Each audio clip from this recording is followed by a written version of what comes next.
Hello friends, welcome back to the online classes. Today I am going to take new poem 7, Animals. Okay, now this poem is written by Walt Whitman. In the poem Animals, the poet Walt Whitman praises animals for being better than human beings and for possessing all such qualities that humans lack or have forgotten. The poet wants to live among animals and experience a life where no one complains and where they are free of sins and sorrow. The theme of the poem is not to praise how good animals are, but to compare humans with them in order to highlight the flaws of their nature. The poet believes that probably a very long time ago, humans possessed all the qualities, but they have lost them now. So the poet Walt Whitman feels that animals live a better life than humans, because humans have a lot of greed and self sufficiency, that they don't share with anybody. They complain for each and everything. They do not have happiness, peace. They always worry about the following day and all those things. Whereas animals don't grudge, don't complain, don't worry or get tense or interfere in other matters. They are just happy. They have got all the good qualities. Now, the Whitman thinks that once the humans also had this type of qualities, what the animals have, that they don't interfere in others' matter, they don't grudge, they don't comment on others. These type of qualities were there with the human beings also, but it has been lost. So that's what the Whitman is trying to tell in the poem Animals. I think I could turn and live with animals. They are so placid and self-contained. I stand and look at them long and long. The poet here desires to turn into an animal and live with them, as he is impressed by the calmness and the purity of their mind. Unlike humans, animals seem so contained with their lives and are happy in their natural surroundings.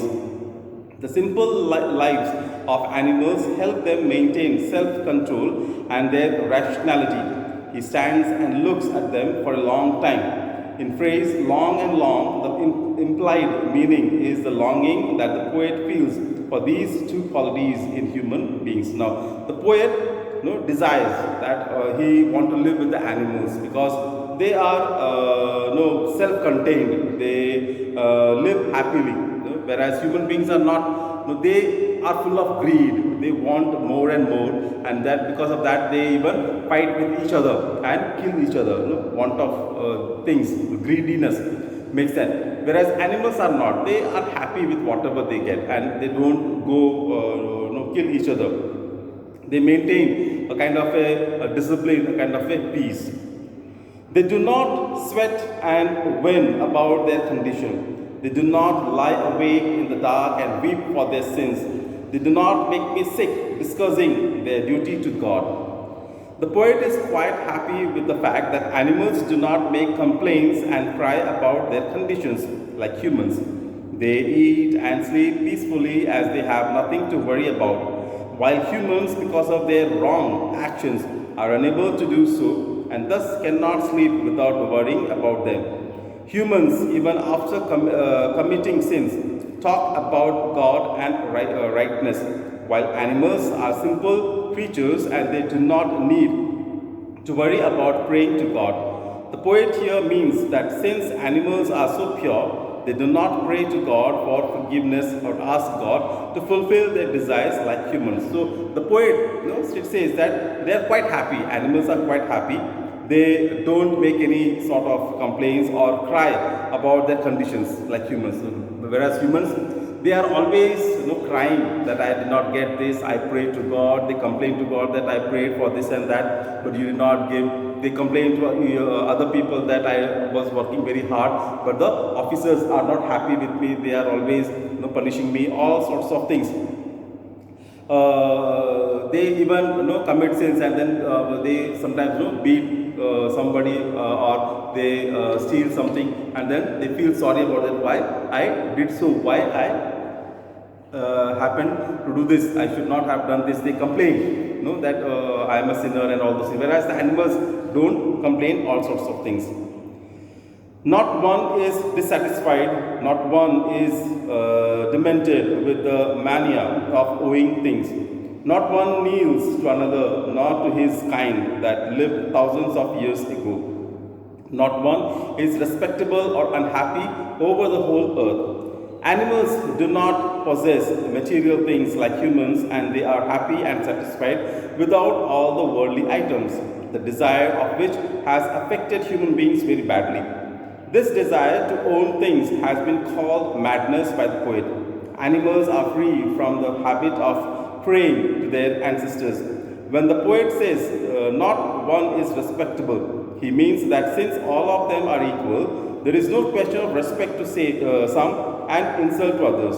All these features of animals make them happy and uncomplaining. Now, he says that animals do not possess anything. They do not own anything. They are happy with whatever they get. You know, they just daily they get up, they go for what you call eating food and all, and come back and sleep, drink water and sleep. They do not have any. They don't run early morning and occupy a particular place and say that this is my area. No one should come here. If anybody comes, I will kill them or I will chase them. It's not like that. They just go together, have together, come back together. Whereas human beings, they own things. It's my property. Don't interfere in this property. Don't go in that. That is my area. This belongs to me. There's a lot of selfishness is there, and they fight for that. Second thing, they among the animals, they all are animals. So they give respect to each and everyone. It's not that I am elder, so you give more respect to me. He is younger, give less respect to me. No. Human beings are also same thing. We all are human beings. No one is rich or poor. That is circumstances. But doesn't mean that you give more respect to that person because he is rich. No. We all are human beings and we have to give respect to each and every person. So they show their relations to me and I accept them. They bring me tokens of myself. They evince them plainly in their possession. I wonder where they get those tokens. Did I pass that way huge times ago and negligently drop them? The poet feels that animals represent human beings in some way. This means that animals seem to have what humans once had, that is, virtues like kindness, self-containment and innocence. They symbolize the lost values of the human race.